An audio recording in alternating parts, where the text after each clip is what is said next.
Thank you very much, Pietro, and thank you all the organizers of Biennale for having us on board. And I would like to motivate you thinking about the beauty of local policy. In particular, I hope this is relevant for what was said in the first session this morning, where I listened that actually many of the Italian cities and the Italian partnership and the collaboration of public space maybe requires what was called hope, and where are we going? So I come from United Cities and Local Governments. We are more or less what is United Nations is for the nations. We are the gathering of all local governments and cities. So you can imagine we have a similar coverage because 70% of the world population is actually accessible or connected in a way through our governments. We count on many individual governments, like, for example, Johannesburg is a member to us, and actually the former mayor, H264, is now vice ministry, but was just said by Brian. So for us, you can imagine how important is this city and what was just told. And we also have presence in all the regions of the world. So we have 7 regional secretariats that work completely independent, not under command, but under the command of their mayors, of their presidents, and of their boards. And our first objective is to support and to provide the necessary information and representation to local governments or in all what is global bodies. So you can imagine development banks, but mainly you should imagine United Nations, which is our main partner. We are located in Barcelona, and I'm working in the World Secretariat, so this is a little bit the section that deals on everything that has a global relevance. And in our organization, we count on many, many initiatives. So although our team is small, we are 30 people in Barcelona, we count on many cities, on many committees, on many engagement of our members. That is usually done by these committees. What was said by Pietro is important. The Strategic Planning Committee, for example, was looking on the public space, and the work I'm presenting is not a work done by us from Barcelona, but done by many people you know, by Buvendra from Durban, by Regina from Porto Alegre, by Giovanni from Bogota. So all these practitioners have been contributing constantly to make not only exchange between them, but also to construct policies from bottom up. And I'm in charge of a department that is responsible for decentralized cooperation and for learning between cities. And this is very important because, of course, the cities is not only, they do not only have things to say, they also have interest to learn, to capture, to innovate, to be on the to be always informed what's going on, where can they partner, where they can find resources and everything else. So one of the most important elements for policy making is what is policy, and of course we look on local policies. In public space, it's a very beautiful local policies that can come along. But we are moving in an international framework. So I think most of you have heard about the Sustainable Development Goals, the SDG. These SDGs are our political framework as well, because it is not only an agenda of national government, it is also an agenda of local government, and so our local government have expressed the commitment, because anyhow they are implementing 60% of the Sustainable Development Goals. So if you are interested in knowing more about what is our understanding of localizing, please visit the website, and you will find a lot of material, because we have actually developed even online courses and trainings and everything. So coming then to public space, I think we have from the 17 goals that are all relevant for local governments to public space. There are many, many of these goals relevant. For example, gender, for example, health. But I would like to show you a short video of what is goal 11, which was mentioned by Pietro and also by Frederic, because the goal 11 is of course very, very important for United Nations Habitat. What it means locally. The jobs and economy of the future will be urban. By 2030, 60% of the global population will live in cities. To ensure decent work and economic growth, local leaders face many challenges. 40 million jobs need to be created every year for young people entering the labour market. Depending on the developing region, between 45 and 90% of workers are in the informal economy. There are 168 million children in child labour worldwide.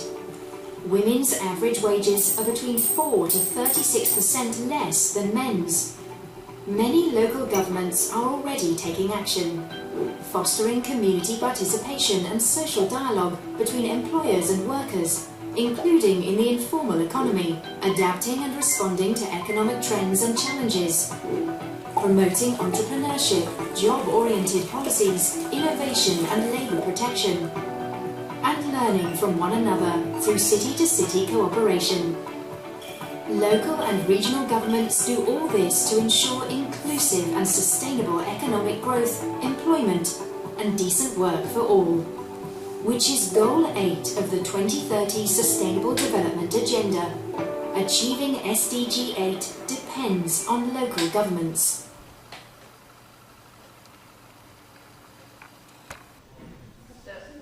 This is material you can of course use and download for any use. We have done this kind of information material for now 8 SDGs to make the local agenda really very, very closely connected to the global agenda. Now when it comes to public space, I think public space from a policy background is one of the perfect playgrounds for local policies to really show the sustainable agenda. Because first, public space is almost 100% competence of local governments. You have seen now the parks, this is 100% competence of local governments. Here in Rome, if you are doing any work on public space, it is always local governments who deal, who design, who pay, who maintain. So this is a first point, which is very important because many, many others have, of course, to deal with multiple spheres of government, and public space is completely on. So in respect to social policies, of course, social policies, we have the right, I think we have listened now, Johannes spoke the point of migration, we have the right to the city, we have gender policies, we have the access, and our regional section, Metropolis, for example, they have looked intensively on gender policies. Just to name one, in New Delhi, maybe you have heard about Safety Pin, which is absolutely innovative policy using it for for reducing violence and harassment.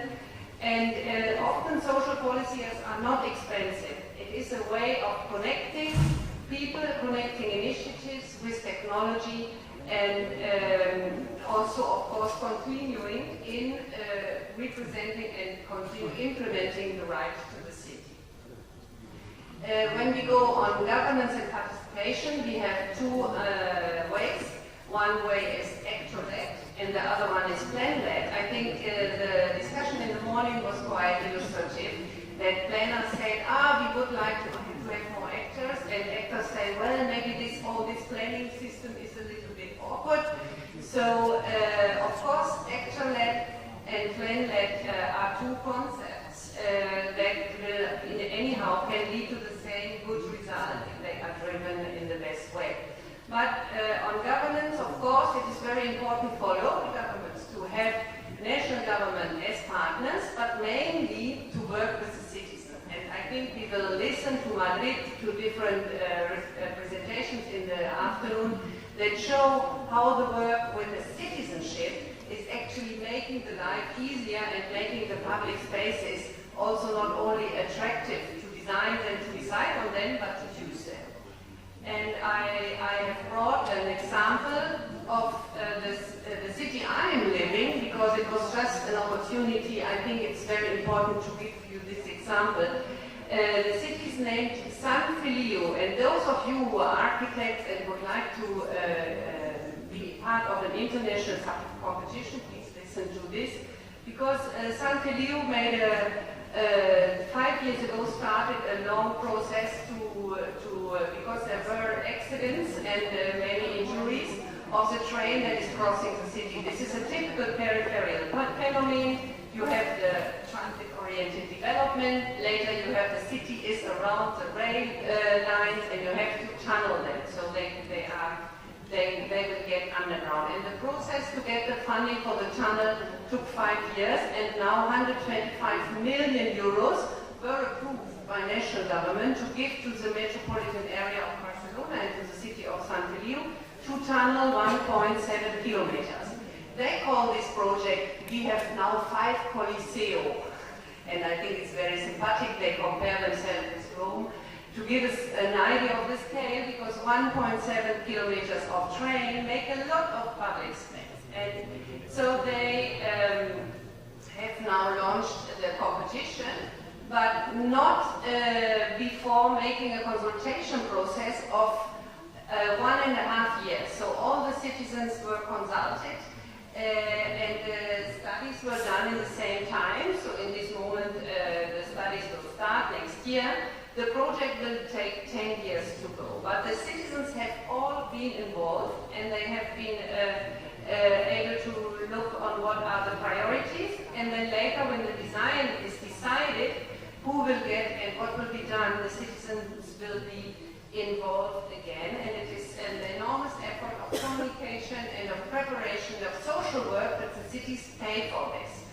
So when you look on the priorities the citizens I have identified, I think it's very interesting that the first priority they identified was green spaces, which is a very important phenomenon, because I think when we look on the Spanish cities, you all know from the design of the Spanish way, it was always a hard public space, very little green, and now actually it's on the point that the turning is coming. People really desire nature now. And a compact city that was like the ideology of the last years is on the turning point. The second, social cohesion, the third, accessibility, the fourth and 5 are together. This is roses and culture, so it means identity. And then, of course, many, many other points. So if you want to be part of the competition, I will give you the web address, and you can, of course, you are very invited. It is international, and maybe you have a chance to win. It's on 12th June. The public space and the natural environment, I think what Johannes was just explaining us was quite illustrative. Maybe the role of nature as a social service was very, very good, and it's also my example here, the gardens, what Brian was just telling. But of course, nature also as a larger concept, and I think the first speaker of this section also was illustrating this. Identity and culture, this is one of the very important points, and I think the Biennale, as I perceive, you have a lot of cultural elements in all the dialogue, in the charter, in the work the Biennale is doing, and of course also the Italian touch of being the Italian cities really the one everybody thinks when it comes to heritage. And we have an Agenda 21 for culture. Rome is also part of this agenda, and this agenda gives also an award every 2 years, and things that are awarded are maybe also really similar to what you are doing. So arts and culture, graffiti, it's all its policies, because it's not it is not that a graffiti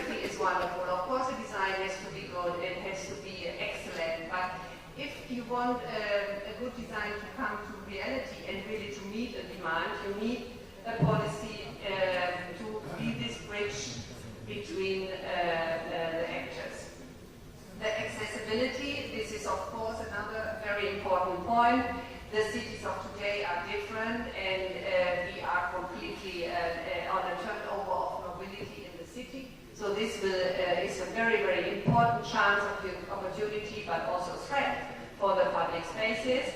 And what does it mean to integrate and to make our cities accessible?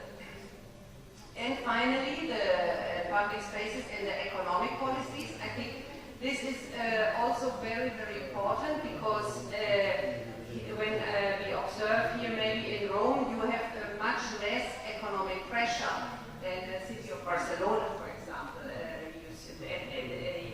In Barcelona, there's actually no space, so there's a big fight for building, for space, for housing. And this is all, behind all this are economic actors that also have to be put on the scene. So if you do a place and public space making cannot only be community happening. You need the economic strong actors because they are very important to maintain, to pay the taxes, whatever. So in every urban renewal process, I think the economic policies are key policies that are now very important, and many of our members are interested to find good examples because there are not so many. And of course, one very important point also, markets or not only food markets, but any market, informal sellers, street vending, all the informal economy is making its round back to the cities because they always have belonged to the cities. Historically, our cities are marketplaces. They were founded because of economic activities. And now these actors are all coming back in way of little shops for migrants, whatever, social mini and micro enterprises, students, but I think the public space plays an enormous role in giving this opportunity and making new things and creative solutions happen. So for closing, I just would like to emphasize that public space is more than a project. I think it was really interesting what Georgie showed us this morning, but of course a project is a desk work, and a public space must be a process, because if not, it is not owned. And only a public space that is owned is good, and the public space is a public good. So I think the quote of Antanas Mokos, the former mayor of Bogota, was really also ideologically very, very important when he said that public space is res publicas, it is sacred, and it is not touchable, and you cannot take it away. So it's maybe a lip to Brian to defend what you are doing, because he knows it by heart that you always sacrifice a park or the public space when you have to give some place to somebody who needs it very importantly, a house. So my final invitation is we as an organization, we all have a congress. So every 3 years we have a congress. This time it is in Durban in South Africa, where we already had the chance to be with Pietro doing a big learning event and an audit of public spaces. So Durban would like to recall this and to do a big exchange on particularly safety, so public space and safety, and public space and health. And if you have ideas, if you would like to participate in particular cities, they are very welcome, and to work with the Parks Department of the City of Durban.